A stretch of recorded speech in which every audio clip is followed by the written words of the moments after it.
রাসূল সাল্লাল্লাহু আলাইহি ওয়াসাল্লাম কতটি বিবাহ করেছিলেন, তাদের সংক্ষিপ্ত পরিচিতি। রাসূলুল্লাহ সাল্লাল্লাহু আলাইহি ওয়াসাল্লাম 11টি বিবাহ করেছিলেন। প্রথম স্ত্রী হচ্ছেন খাদিজাতুল কুবরা রাদিয়াল্লাহু তাআলা আনহা। বিবাহের সময় তার বয়স ছিল 40 বছর। তিনি হুজুর সাল্লাল্লাহু আলাইহি ওয়াসাল্লামের সাথে সংসার করেন প্রায় 25 বছর, আর তিনি 65 বছর বয়সে ইন্তেকাল করেন। বিবাহের সময় রাসূলুল্লাহ সাল্লাল্লাহু আলাইহি ওয়াসাল্লামের বয়স ছিল 25 বছর। দ্বিতীয় স্ত্রী সাউদা বিনতে জামা রাদিয়াল্লাহু তাআলা আনহা। বিয়ের সময় তার বয়স ছিল 50 বছর। তিনি রাসূলুল্লাহ সাল্লাল্লাহু আলাইহি ওয়াসাল্লামের সাথে সংসার করেন 14 বছর। তিনি 19 হিজরিতে 72 বছর বয়সে ইন্তেকাল করেন। তখন নবী করিম সাল্লাল্লাহু আলাইহি ওয়াসাল্লামের বয়স ছিল 50 বছর। তৃতীয় স্ত্রী হযরত আয়েশা বিনতে আবু বকর রাদিয়াল্লাহু তাআলা আনহা।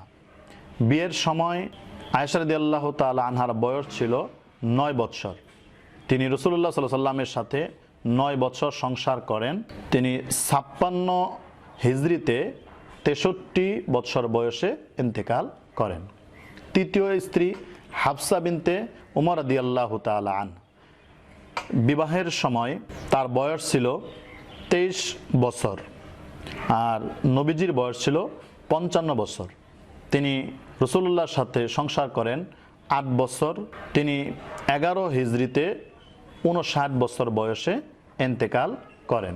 পঞ্চম নবীজির স্ত্রী ছিল জয়নব বিনতে খুজাইমা রাদিয়াল্লাহু তাআলা আনহা। তৃতীয় হিজরিতে রাসূলুল্লাহ সাল্লাল্লাহু আলাইহি ওয়াসাল্লাম তাকে বিবাহ করেন। বিবাহের সময় তার বয়স ছিল 30 বছর। তিনি রাসূলুল্লাহ সাল্লাল্লাহু আলাইহি ওয়াসাল্লামের সাথে মাত্র 3 মাস ঘর সংসার করেন। ষষ্ঠ নম্বরে রাসূলুল্লাহর স্ত্রী ছিল উম্মে সালমা রাদিয়াল্লাহু তাআলা আনহা। হুজুর সাল্লাল্লাহু আলাইহি ওয়াসাল্লাম তাকে চতুর্থতম হিজরিতে বিবাহ করেন। বিবাহের সময় তার বয়স ছিল 24 বছর। তিনি রাসূলুল্লাহর সাথে সংসার করেন 7 বছর। তিনি 80 বছর বয়সে 60 হিজরিতে ইন্তেকাল করেন। সপ্তম রাসূলুল্লাহর স্ত্রী ছিলেন জয়নব বিনতে জাহাশ রাদিয়াল্লাহু তাআলা আনহা।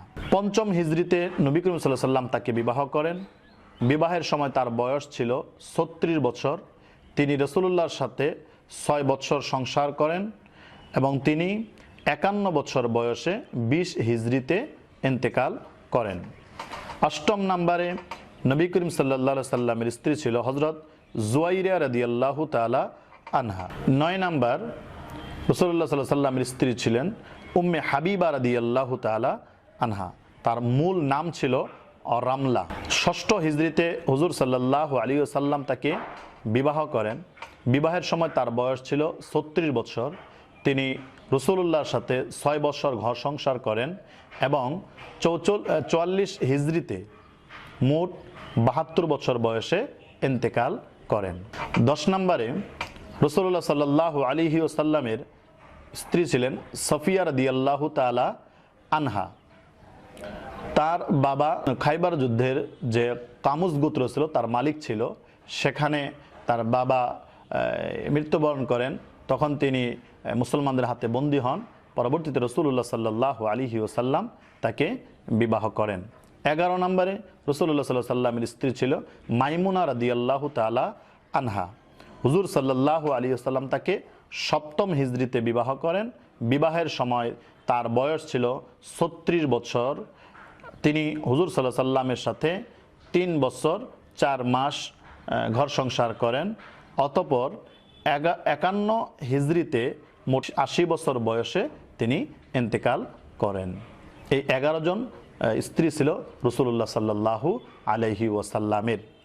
একটা বিষয় লক্ষণীয় যে রাসূলুল্লাহ সাল্লাল্লাহু আলাইহি ওয়াসাল্লামের এই একাধিক বিবাহের ক্ষেত্রে যারা বিভিন্নভাবে ব্যঙ্গাত্মক আক্রমণ করে এবং অনেকে নাউজুবিল্লাহ রাসূলুল্লাহ সাল্লাল্লাহু আলাইহি ওয়াসাল্লামকে নারী লোভী বলে থাকেন, এটা নিতান্তই ভুল এবং একটি অপবাদ।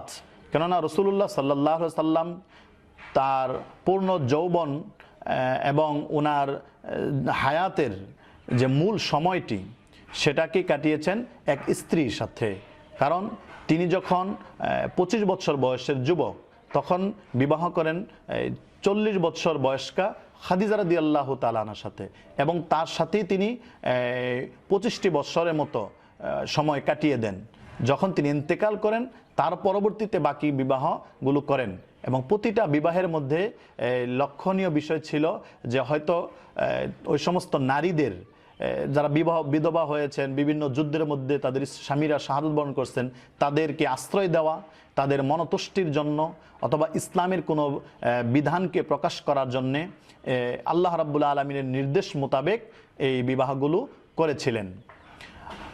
সুতরাং এই জিনিসটা বলা যে রাসূলুল্লাহ সাল্লাল্লাহু আলাইহি ওয়াসাল্লাম নিজের যৌবন চাহিদায় এগুলো করেছেন, নিতান্ত গর্হিত কথা এবং এটা ভুল কথা। যারা এগুলো করে তারা অপবাদ দিচ্ছে, আর অপবাদকারীদের জন্য দুনিয়া এবং আখিরাতে শাস্তি রয়েছে।